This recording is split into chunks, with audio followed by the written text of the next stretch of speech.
آج بے نمازی بہت زیادہ ہو گئے ہیں، آپشنل ہو گیا ہے نماز پڑھتا ہے کہ نہیں پڑھتا ہے۔ ونس اپون اے ٹائم یہ آپشنل نہیں تھا۔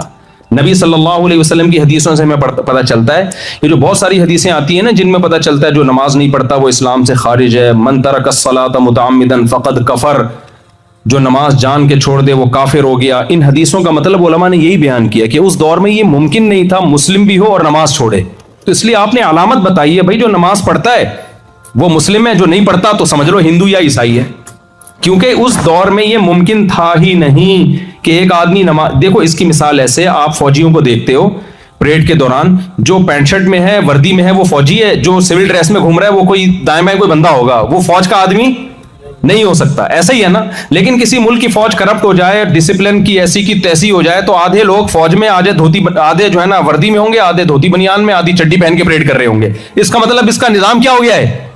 خراب۔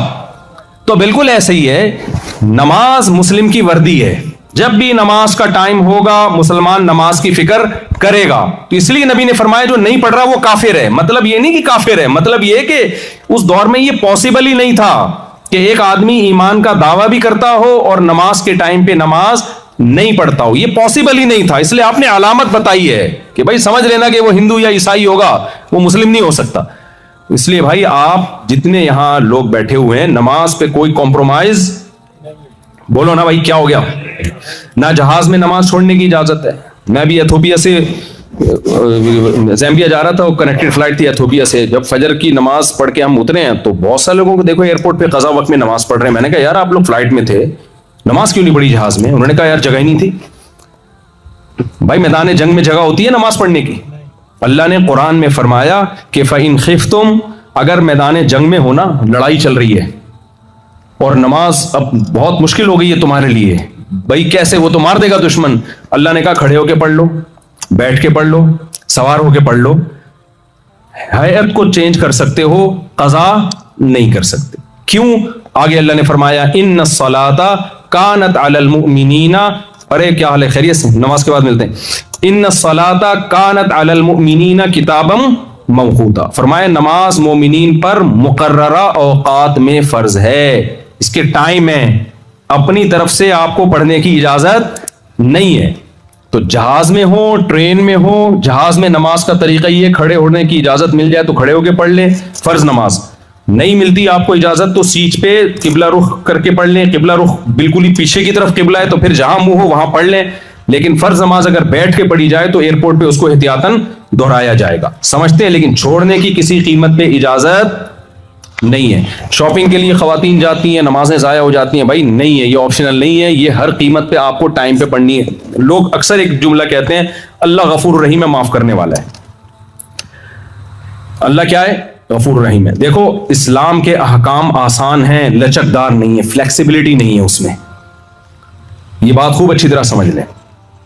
جو رکن اسلام نے فرض کر دیا ہے نا تو اس کا مطلب آرڈر از آرڈر، اب وہ کیا ہو گیا ہے؟ فرض۔ اب اس میں اللہ نے یہ اجازت ہمیں دے دی ہے کہ سفر میں آپ نماز آدھی کر دیے، 4 کے 2 کر دیے، یہ آسانی ہے۔ یہ 2 کیے ہی اس لیے کہ اب آپ کے پاس قضا کا آپشن ختم ہو گیا۔ تو بھائی 5 ٹائم پابندی کے ساتھ اچھے بچوں کی طرح نماز کی کیا کرنی ہے؟ پابندی کرنی ہے۔ اس امت میں ایک نبی صلی اللہ علیہ وسلم نے خوشخبری سنا دی کہ پچھلی امتیں پوری گمراہ ہوئی ہیں، میری امت لا تجتمع علی ضلالہ، پوری امت کبھی بھی گمراہی پہ جمع نہیں ہوگی۔ تو کچھ لوگ غلط ہوں گے تو صحیح لوگ بھی ہمیشہ رہیں گے۔ تو یہود و نصارہ میں کچھ گڑبڑیں ہوئیں، لیکن وہی گڑبڑیں ہماری امت میں، اس امت مسلمہ میں بھی پیدا ہوئیں، مگر ان گڑبڑوں کے خلاف رد کرنے والے بھی کہاں پیدا ہوئے؟ اسی امت میں۔ تو وہ گڑبڑیں کیا پیدا ہوئی ہیں؟ جیسے یہود و نصارہ میں عیسائیوں نے خاص طور پر عیسیٰ کو اللہ کا بیٹا بنا کے بھی کہا کہ ہم توحید پرست ہیں۔ ایسے ہی میرے بھائی مسلمانوں میں بہت سے لوگ ایسے پیدا ہوئے جنہوں نے معبود کا مفہوم ہی لوگوں کے دلوں میں غلط بٹھا دیا اور کہا کہ وہ شرک کرنے کے باوجود کہا کہ ہم ایک خدا کو مانتے ہیں۔ وہ کیسے گڑبڑ ہوئی ہے؟ پہلی بات انہوں نے کہا کہ دیکھو بھائی، انہوں نے کہا کہ اللہ کے علاوہ بھی مدد طلب کرنا جائز ہے، بازاروں سے بھی مدد مانگ سکتے ہو، نبی سے بھی مدد مانگ سکتے ہو، فرشتوں سے بھی مدد مانگ سکتے ہو۔ جب اس سے کہا گیا بھائی ایاک نعبد و ایاک